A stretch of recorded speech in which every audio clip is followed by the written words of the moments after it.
Condemn this as anti-Semitic. This was projected here in Washington, D.C. on the campus in front of Jewish students following the October 7th massacre.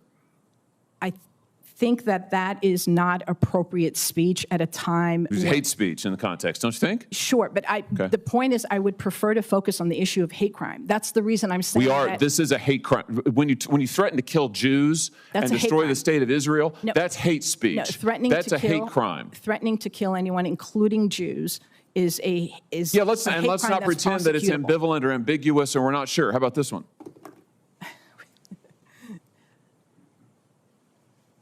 Free Palestine from the river to the sea. That's not hate speech, sir. You don't think that this is a call for the destruction of the state of Israel? Senator Josh Hawley unleashes devastating interrogation on Maya Berry, executive director of the Arab American Institute, over her refusal to condemn anti-Semitic rhetoric on college campuses. Watch as Hawley systematically destroys Berry's claims that violent protest slogans like "Long live the Intifada" and "From the river to the sea" are ambiguous or part of a legitimate human rights movement. This intense Senate hearing exchange reveals shocking reluctance to call out hatred targeting Jewish students in the aftermath of the October 7th massacres. Hawley presents undeniable evidence of hate speech projected on campuses, student organizations justifying violence, and Nazi references, yet Berry repeatedly refuses to provide clear condemnations. See the moment when Rabbi Abraham Cooper delivers a devastating rebuttal that exposes the absurdity of accepting ambiguous hatred. From Berry's claim that anti-Semitic phrases can mean different things to her admission, she has no interest in condemning specific student statements calling for violence. This hearing captures a critical moment in the fight against normalized anti-Semitism on American campuses. Let's dive into the main video. Ms. Berry, let me just start with you. You said in response to a question from, I think it was Senator Graham, you praised the protests going on campuses. I just want to make sure I got this right, so you correct me now, as a national organic human rights movement. What did you mean by that? The mass movement in support of Palestinian human rights is happening on college campuses across the country after students are learning more about the history of the Palestinian-Israeli conflict and the specific targeting of Palestinian human rights. Yes. Oh, okay. I just want to be clear about what you're praising and not praising. Well, praising. Let's have a look here. So, this long live the Intifada. Yeah. Is this an example of the what did you say, national organic human rights movement that you mean? Is this a human rights movement? I'm not sure that using the term Intifada, which literally just means to like shake off or get rid of, is effective. As most Americans don't actually associate it with a human rights issue, so I don't think that's effective. No, Senator. Wait a minute. You don't think it's effective, but you would agree that this is calling for the destruction of the state of Israel. This is after the October. No, Senator. No, it's not. This isn't calling for the killing of Jews. I don't know that person, and I don't know that sign. So you don't know what this means? I don't think. You haven't seen this before. Did you see these protests on Rabbi? Do you know what this means? Yes, it's a call for the destruction of the state of Israel and probably the killing of Jews everywhere. I do not agree with that, Senator. You don't think that's hate speech right here? Long live the Intifada can mean different. As I see the problem. It can mean different things. Wait a minute. These are protests, violent protests on campuses that targeted Jewish students, attacked them personally, prevented them from going to camp, going to class, put them in fear of their safety after the October 7th attacks on the state of Israel that murdered more Jews than at any time since the Holocaust. And you're saying you think that this is an ambiguous message? I'm saying that any student targeted on campus, a Jewish student. Will you condemn this right here? Right here. Long live the Intifada. Will you condemn that? Condemning Jewish students on a campus is being targeted, and the Office of Civil Rights should successfully be given funding. Will you condemn this as hate speech? I think that can be hate speech, but I don't think it's automatically hate speech. The problem is that there's nuance I'm trying to introduce to this conversation. What's the nuance when these people are marching and calling for Jews to be killed? Sir, because Intifada also means uprising for Palestinians. The way so it's ambiguous, so it's hard to say. Well, my gosh. Okay, let's try another one. What about this? Please, audience will please. Oh, yeah, I mean, that's fine. We know what you think. Right, exactly. I mean, I think you've made it clear. Those who were cheering earlier when Senator Cruz was asking about the attempts to destroy and kill Jews. Let's just be clear about what's going on here, because here's what's happening at this hearing. We can't talk about anti-Semitism without also talking about something else. The message that's being sent today at this hearing today is anti-Semitism isn't enough. The attempts to kill Jews on campuses, that's not a conversation worthy of discussion. You've got to add something else to it. So if you want to kill Jews, oh, well, we can't talk about that unless we also talk about 15 other things. And now we have a witness sitting here who will not condemn the attempts on these campuses that are blatantly anti-Semitic tropes, Nazi tropes to try and kill Jews. What about this one? There's only one solution. Is that a national organic human rights movement? No, sir. I trust that's in reference to Holocaust, and that's I would think the final solution. Okay, what about this? What about this? Glory to our martyrs. Again, I don't understand the point of messaging like that. I don't know what that means. Would you condemn this as anti-Semitic? This was projected here in Washington, D.C., on the campus, in front of Jewish students following the October 7th massacre.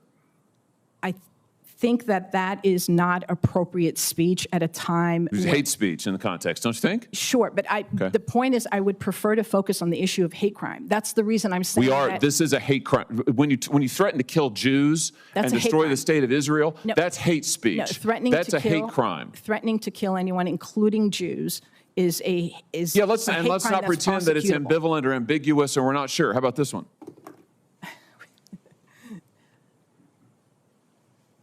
Free Palestine from the river to the sea. That's not hate speech, sir. You don't think that this is a call for the destruction of the state of Israel? Again, I can speak to what I think, which is amazing because I'd love to talk about what I think, but I really think the focus of our hearing You don't think that after the October 7th attacks, when this was projected in front of a group of Jewish students right here in the District of Columbia, you don't think that's an attempt to intimidate them and call for the destruction of the state of Israel? Focusing on hate crime, I would say if that were displayed on a synagogue, then it's a hate crime. If it was displayed on a Hillel, then it's a hate crime. If it's displayed elsewhere, I trust its speech. Well, and then we wonder why our students are confused. Rabbi, let me just ask you, are you confused about this message? I'm not confused, and I'll add that even if it was ambiguous and could mean different things to different people, Senator, can you imagine if there was a phrase that also meant kill all the black people? Would we be okay with projecting it because it might also mean something else to someone else? No, I mean, well said, well said. I'm almost done, Mr. Chairman, but let me just ask, since the witness talked about a national human rights movement, let me just ask about a couple others. University of North Carolina chapter of Students for Justice in Palestine claimed, it is our moral obligation to be in solidarity with the dispossessed, no matter the pathway to liberation they choose to take. This includes violence. Would you condemn that? I'm sorry, was that for me? Yes. It is our moral obligation to be in solidarity with the dispossessed, no matter the pathway to liberation they choose to take. This includes violence. You condemn that? I certainly condemn violence. Good. You condemn that statement? I condemn violence. I have no interest in engaging in this back and forth about individual statements of students. You know what? I do have an interest in it, and here's why. What I just read to you, the United States Senate unanimously condemned this rhetoric. And unless we take a stand now on this rhetoric, on this specific rhetoric out of the mouths of these students that you have called National Organic Human Rights Movement protesters, we are going to send the message that trying to kill Jews on campus, trying to prevent Jews from going to class on campus is just okay. It's just another viewpoint. Senator, it's not just another viewpoint. And frankly, what you're trying to do here today, I think, is wrong. Your time has expired. Senator Josh Hawley's masterful and uncompromising interrogation of Maya Berry stands as a defining moment in the fight against the normalization of anti-Semitism in America, and a powerful testament to what moral courage and clarity look like in action. Throughout this explosive exchange, Hawley didn't just ask questions, he mounted a full-scale defense of Jewish students who are under siege on college campuses across the nation, and he did so with a precision and ferocity that left no doubt about where he stands when it comes to protecting innocent students from hatred and violence.